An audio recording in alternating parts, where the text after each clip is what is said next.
Ba't kayo nag-iiyakan? Eh, si nanay po wala pa. Wala pa sinain sa bahay. Eh, nasaan ang nanay?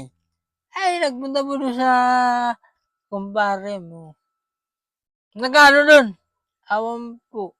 Alintik lang na magkatanghali, nagano doon. Nagalit yung dalang sakyan si Itak. Pagdating doon sa bahay ng kumpare, tinadya ka ng pinto, bukas. Iya. Nakapatong sa kumpare. Nang pagkagitla eh. Nadampot na ka ng 45 eh. Sigaw, ano para problema mo? Ay, tikla naman eh. Gutom ng mga bata, yan ang inuuna ninyo. Nakita ka na nag-iiyot. Katanghali.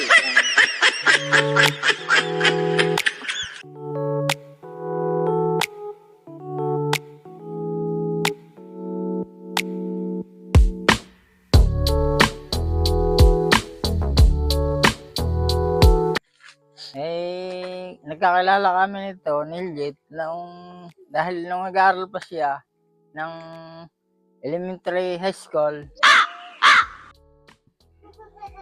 barangay Poblasyon, elementary, grade 6. Ay iyan ay papasal-pasal dito sa tabing dagat. Dahil naman... Saan ka nakatira na Ate Juliet nung time na yon? Ay, ano pala, taga saan ka pala? Yung ano mo? Taga... dito ka na pinanganak niyan? Hindi, dito laki. Dito na laki. Sinakar. Sa Rial. O tapos, ano yun, grade 6? Yun yung... Ako'y namamasukan na yun. Nag-aaral ka pa rin? Hindi na. Nung grade 6 na yun. Tapos, Kasi namamasukan. paano kayo nagkakilala nun? Punta-punta din sa... Nililigawan ka? Naman ang ligaw pala. Siya. Dahil yan lang sa bahay. Oo nga naman. Nakikitulog. Agree ka doon? Nagpapapansin sa'yo si Ate Juliet? Oo. May kung hindi nagpapasi, bagay pupunta sa bahay ko. Sa bagay. Nakikitulog. Yung bahay na pinapasyalan niya, bahay ng magulang mo yun? O Kay mismo sa'yo gawa. na yun? Tapos? Nung time na hapon na, madilim na, hindi na siya umuwi. At madilim na. Sabi niya, makikitulog na siya Delikado sa na nga bahay naman ko. sa babae. Ay di, sabi ko, magsama ka ng kasama mo para doon kayo matulog sa papag. Ayun, nakakasama na yung pisang ko, si Kiting. Yung pangalan. Pero ano yun, tawag dito, magkakilala na kayo nun, o nakikita mo lang siya, tsaka nakikita ka lang Hindi, niya? matagal na nagkakilala. At yung nanay niya, at saka yung tiyuhin ko, nagkakaibigan din, magkasama na sila. Pero magkakilala lang, wala hindi mo pa siya crush noon, o ikaw crush mo na ba siya noon, time na yun? Grade 6, ilang taon ka na, Ate Juliet? Ay, wala pa sa panahon na yung siya 14. type mga 16 yan. 16. Hindi mo talaga siya type, o Oo. parang ano lang. Pero Pero siya type mo na. wala pa din. Nagpapapansin na hindi pa. Wala pa rin. Tapos, Kumbaga may sa mga istoryang yun, nakitulog nga doon sa bahay ko. Di nung makatulog, nagkasama ng gusto ko sa papag, nananaginip, naungol. sa taas. Sa papag. Naisipan kong bumangon ako. Nagising ako sa pagkatulog ko dahil may nabubusis akong ungol-ungol. Anong klaseng ungol yan? Ano ba yan? Yung ba yung nasa isip ko yan? Yung ungol na yan? Yung ungol na siya iniisip kong nananaginip. Parang bangungot. Ngayon, bangungot ang naisip ko. Kaya dali-dali akong lumapit sa kanya at tinapik ko yung paa niya. Sabi ko, binabangungot to. Sabi ko, tinapik ko. Sabi ko, ano, nababano ka? Bumangon yan. Sabi ko, nababano ka? Sinagot niya ako. Sabi, nananaginip. Adi, okay. Ikaw ulit ako sa aking Katre. Adi, pangalawa. Umungol uli. Adi, Panaginip pa rin. iyon. Adi, nung inisip ko, nananaginip na naman. Hmm. Adi, lapit ko lang, bangon ko naman. Tapi ko naman sa paa. Hmm. Ulit, ano, nananaginip ka naman. Sabi na yan, sinagot ako na yan. Sabi, hindi. Sinasadya ko lang yun para kayo lagi pupunta sa akin. Yeah, totoo yun, Ate Juliet. Nagpatihulog ngayon iyan. Adi, nayakap ko. Nagpatihulog sa papag. Oo. Nayapos ko ngayon yan. Yun ang tuksuhan namin naganap. Adi, nung mayapos ko, yun. Kayo na. Kami na. Yung mga gabing mga tinakbang. Ayun. Yun yung mga gabing malalagim sa inyong dalawa. Yan. Yung kasaysayan. May nangyari na agad nun. Gabi na. Awa mo doon. Ibig sabihin pala, Ate Juliet, yung sinasadya na, Sinasadya pala na para ako pumunta sa kanya para puntahan ko. ibig sabihin, malaki talaga ang pag-ibig sa'yo ni Ate Juliet pala Eh, noon. hindi ko alam. Syempre, nanadyay. Ay, Pero ikaw, Ate Juliet, anong ano mo nun? Ba't mo naman sinadya yun? Yun na nga. Gusto mo siya. Umami na. wow! May nanalo na. Dahil kung hindi niya kinoy, walang magaganap, di ba? Hmm. Hindi ko siya pwedeng sadyain doon para gapangin ko, di ba? Dahil magre-reklamo yan, magkakakaso ako. Di pagkatapos nun. Siya ang may plano sa akin. Paano masabi? Hmm. Pagka kinabukasan, parang siyempre minsan kasi may mga pangyayari na sa isang babae at lalaki parang minsan nagkakabiglaan lang, di ba? So kinabukasan nagkakailangan na. Sa inyo kinabukasan ano? Aba, hindi. Matagal. Pero binalikan pa din ako yun niya. Ibig sabihin pag-uwi mo, Matagal. Pag-uwi mo, Matagal hindi siya pa. bumalik pa. Linggo. Siguro nahiya. Ibig sabihin, pero may nangyari nun. Nung gabi ngayon. Siyempre. Bahay namin ngayon na ano, sa bahay. Sa bisis. Ibig sabihin, hindi ka bumalik, Ate Juliet. 16. Aba, bergo yan. Di, mga dalay ko. mga ilang linggo bago nakabalik dito. Kaya, sabi ko, Hindi kami, hindi pa kami matagal pa kami kasama. Ako, tinakulihan. Hindi, siyempre, sa isa kasing magka-relasyon, siyempre, boyfriend-girlfriend muna eh. okay, wala na. Nangyari.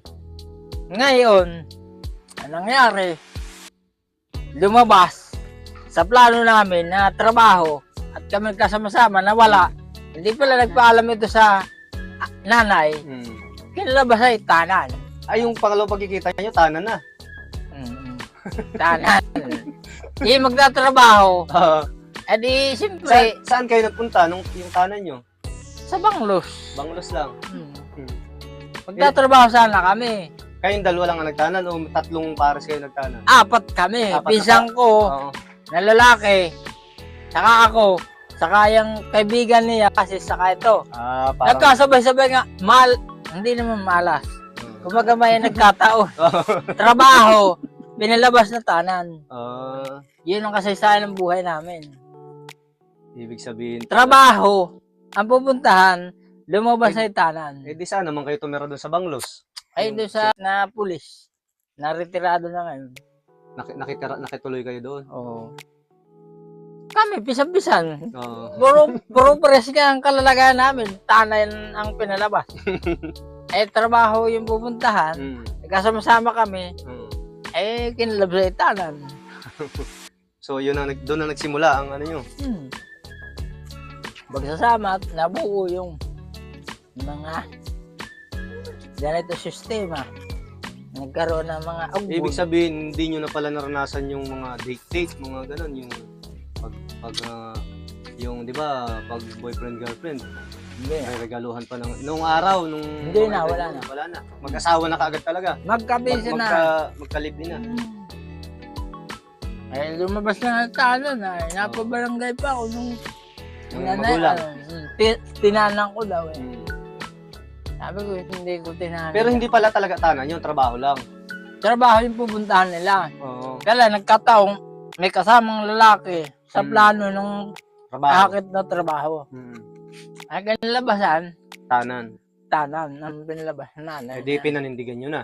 Aba pinagsama na pati kami dahil pagka hindi, ipapabarangay kami, saka yung pinsan ko. Ibig sa madaling salita ko, Joseph, napikot ka. Yan, Anong itinutok sa'yo? Wala naman.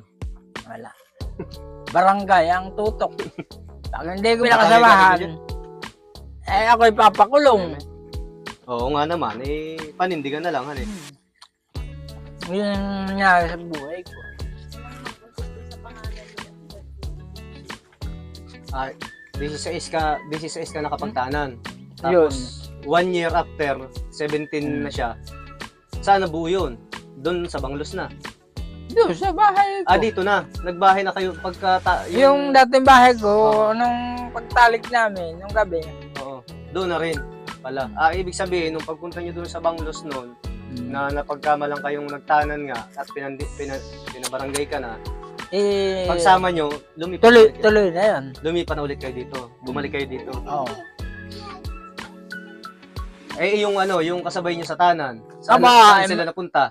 magkasabay kami na na pagkadami ng kaanak. 10 na eh. 10. Dinanas nyo na kaagad nun yung isang pamilya na, hindi nyo na naranasan yung yung kilig moment. May time pa rin na naging sweet rin kayo sa isa't isa noon. Halimbawa, Aba, sweet na sweet. pag Valentine's, may Oo. nagre-regalo ka. Yung mga pusong yung nasa papel. Wala ka na itago na mga love letter niya? Wala. Hindi na pag-ingatan niya na. Hindi kasi nung palagay ko kasi Nung kami nasa Banglos pa. Sweet na sweet sa akin yan. Ay, nababago na. Tapos pati pala tao nawawala. Hindi kasi Hindi na nililibugan.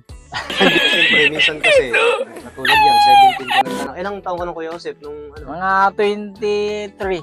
23, Malaki edad ko dito. 5 years. Ako pala. 25, 17, walo. Hindi. 25 nung ipanganak ko. 25. Ikaw 17 ka pa lang din noon.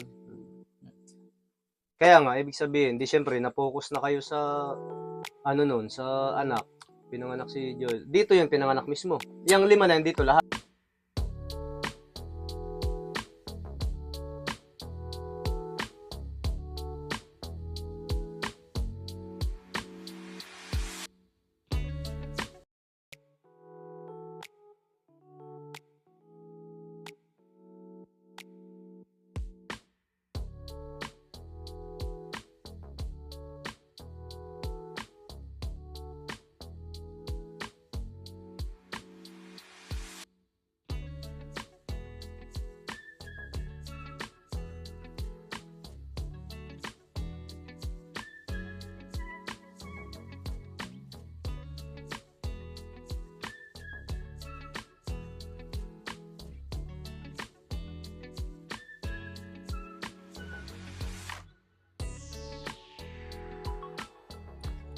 Pakape.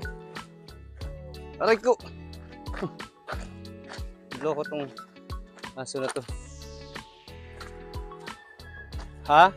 Oh, boss. Naubos niyo pa yung 2 manok kagabi? Oh. Ito ang bahay nila Ate Juliet. Patapos na.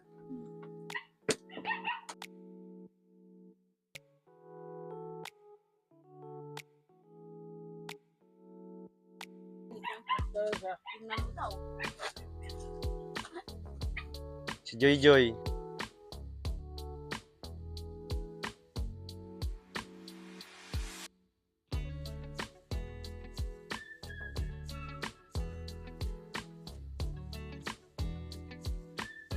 Si Mang. Kwarto mo yan si Mang? Si Papa. Ay.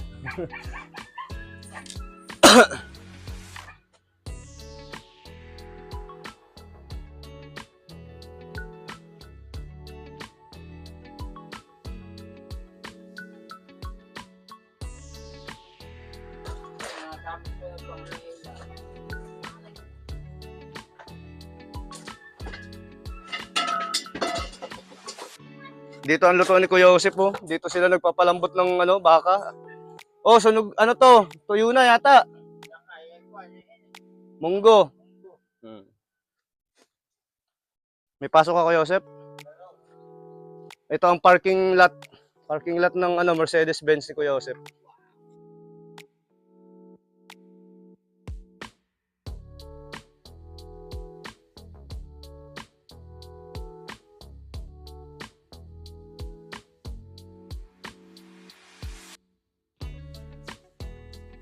Set.